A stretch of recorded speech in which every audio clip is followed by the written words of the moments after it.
ಅಲಂಕಾರ ಮಾಡಿರ್ತಾರೆ. ಜೊತೆಗೆ ತೇರನ್ನು ಕೂಡ ಲೈಟಿಂಗ್ಸ್ನಿಂದ ಹೂವಿನಿಂದ ಅಲಂಕಾರ ಮಾಡ್ತಾರೆ.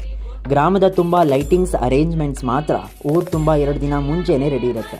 ಶುಕ್ರವಾರ ರಾತ್ರಿ ಗ್ರಾಮದ ಕಾಲಭೈರವೇಶ್ವರ ಸ್ವಾಮಿ ದೇವಸ್ಥಾನದ ಮುಂದೆ ತೇರಿನ ಅಲಂಕಾರ ನಡೆಯುತ್ತೆ. ಅಲ್ಲದೆ ತಾಯಿ ಉತ್ಸವ ಕೂಡ ಇರುತ್ತೆ.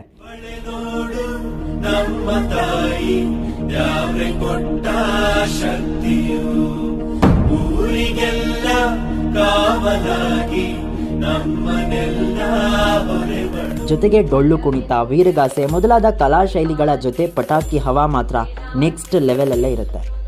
ಇಲ್ಲೇ ತಯಾರಾಗೋ ಪಟಾಕಿಗಳ ಸೌಂಡ್ ಬಲು ಜೋರು.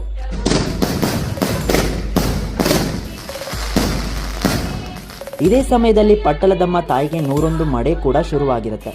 ಜೊತೆಗೆ ಎಲ್ಲ ಭಕ್ತಾದಿಗಳಿಗೂ ಅನ್ನ ಸಂತರ್ಪಣೆ ವ್ಯವಸ್ಥೆ ಕೂಡ ಇರುತ್ತೆ. ಹಾಗೆ ಆರ್ಕೆಸ್ಟ್ರಾ ಕೂಡ ಮೇನ್ ಹೈಲೈಟ್. ಶನಿವಾರ ಕೊಂಡ ನಡೆಯುತ್ತೆ. ಆ ತಾಯಿ